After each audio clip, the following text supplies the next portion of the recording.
Hey guys, welcome back to the studio. Ryan, aka BloodShot Airbrushing. It is mid-January.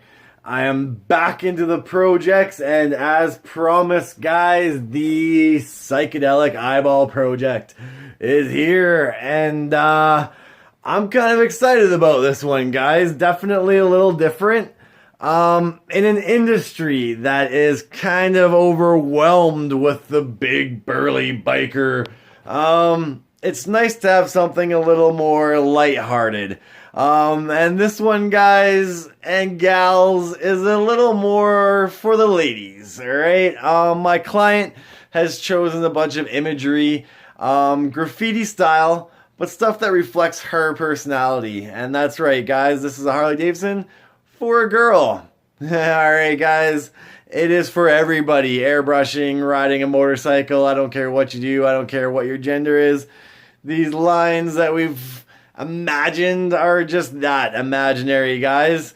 Only limits you have are the limits you place upon yourself. Alright, remember that, guys. Words to live by. And with that, my philosophy lesson is over. Let's get to slinging some paint. We are going in with the one-shot.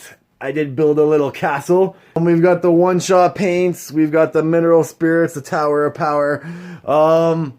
I was asked with the teaser of the original eyeball that I sprayed, how much I'm thinning my paints.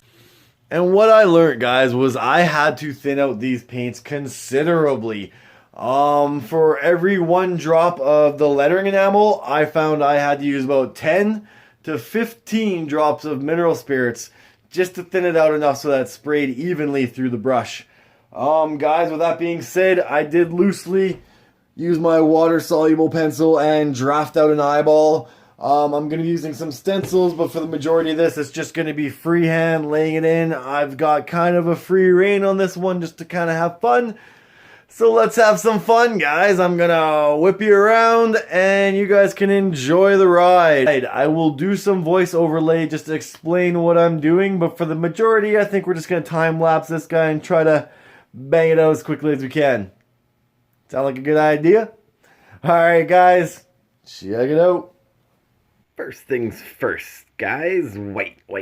Not black. White. Alright. Now, I'm just mapping her out, guys. Paying close attention to my reference. You will see me refer to it quite often. That's why it's called a reference, because I refer to it. Now, when I'm doing the iris, I like to lay it out in bigger intervals first, and then slowly tighten it in. When you're trying to bring those lines all the way around a circle, it's easy to have them sort of plane out on you and stop following that nice circle. So this is why I do it slowly. Same with the eyelashes here. I don't typically fill them out. I typically do a couple and then bring them back in and fill them. Once I get the eyeball all sort of loosely mapped out here, then I'm going to head into the, bubbles, guys. Who doesn't love bubbles? Ah, man, it just makes this project super fun and super easy, guys. If you have a circular stencil, you're basically just hitting a front edge and a back edge to that bubble and then throwing some highlights. Now, if you're doing a bunch of bubbles, then keep them all the same. Wherever you put a highlight on one, put it on all the bubbles. Can you tell what my favorite word is today? Word of the day. Bubbles! Alright, guys. And it's a cool effect, but it's relatively simple. Even with just black and white, you get some pretty outstanding little, bubbles! Alright, some more bubbles, guys, going back on in. Now, something to consider. For this area, I know I'm going to have the bubbles over top of a bunch of the eye, so I'm kind of loosely mapping them in. They have more color. They're going to have more color to them, so I'm getting more white. You can see the ones that are floating over top of the black. Well, because their background is black, I'm leaving them predominantly black. The guys that I got floating over top, well, they're going to have more color that they're reflecting from in behind. Just a little mental note, if you are painting bubbles, that's how I go about painting the bubbles. And guys, More bubbles. All right. This is kind of the whole gear that we planned with this one, was to keep it light floating, kind of have the bubbles flying off of it and into it, and it gives it a nice cool flow that makes the whole project come together. And I'm just punching in some highlights, guys, going in freehand with some of these bubbles here, give them a little softer feel. And the only difference between freehand and stencils is just that. You get a hard edge or you get a softer edge.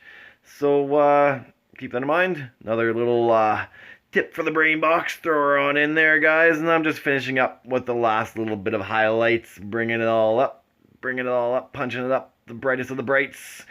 And we're going to wrap this guy up, guys. That's going to be it for this one. I'm working on keeping these videos a little shorter for you guys, so stay tuned. Part 2 will be slapping some color onto this eyeball, giving it more of a 3D look, and hopefully wrapping her up, but we'll see. Alright guys, as always, like, follow, subscribe. Thanks for coming along for the ride. Cheers.